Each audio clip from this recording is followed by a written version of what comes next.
Yo, what up, crew? Welcome back to the show. It's your partner, Just Mike, and on today's show, man, we're going to be talking about the madness that went down in Chicago over the weekend, or Chiraq. Some of you like to call it that.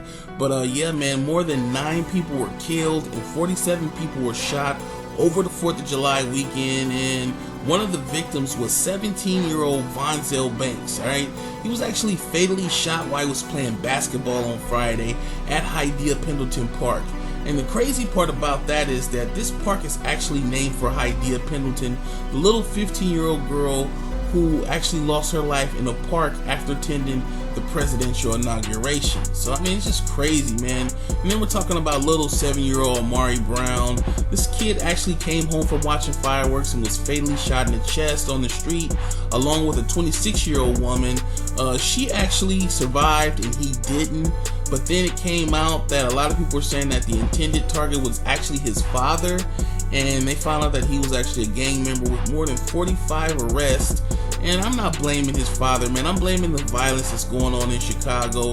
But to be honest with you, it's going on everywhere. I mean, not just Chicago. I mean, Baltimore is crazy right now. New Orleans is bananas right now. LA, New York, Miami. I mean, it's going on all over the place, but they single out Chicago because of the level of violence that's going on right now. And even the police chief said that, you know, the justice system is flawed down there, and that they confiscated more than a gun an hour over 4th of July weekend. That's crazy, man. And then you compare the numbers to what happened last year. More than 47 people were shot and 5 people were fatally wounded in Chicago, including Shemaya Adams, man. She was actually in the house with her friends, and somebody shot through the window and fatally struck her in the head. And so people are asking, who's doing all these shootings? Who's behind all the violence? And it's the youth. It's the young guys, it's the teenagers, the young adults, and it's a true military mindset down there. It's one thing you gotta know. It's basically urban mercenaries, urban warfare, and it's a kill to survive kind of mentality and environment down there. I mean, these kids are actually practicing shooting each other. You know what I'm saying? They're actually practicing shooting each other. So that gotta let you know the level of survival that's going on down there, and at the level of just sheer violence. And these kids aren't scared to die. You know, and some people glorify it, but one of the people who want to bring a bigger eye to it is Spike Lee. You know, he's doing a movie, Chiraq, and he's been doing shooting down there. A lot of controversy down there. A lot of people don't want him down there, but a lot of people do want him down there to kind of bring a bigger scope to what's going on in that city. But when you think about the homicide and the violence down there, most of it is because of gang violence, you know, gang altercation, people with mistaken identities. So it just has to be something done. I mean, even if it's the OG stepping up and talking to the younger, talking to the youth, you know what I'm saying, and letting them know that, yo, this ain't popping.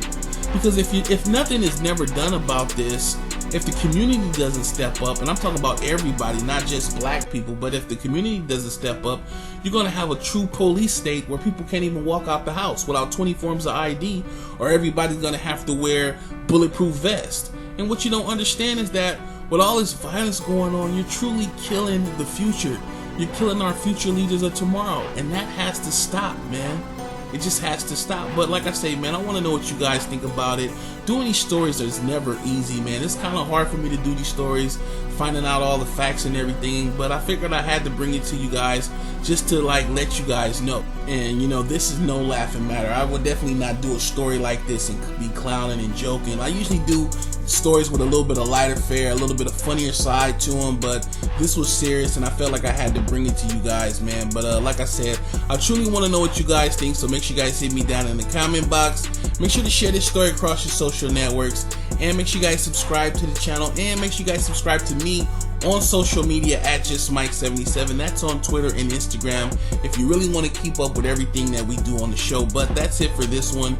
My condolences to anybody who lost their life over 4th of July weekend due to this senseless gun violence. And yeah, man, I want to know what you guys think about it. But that's it for this one. I'll see you guys on the next vlog. I'm out.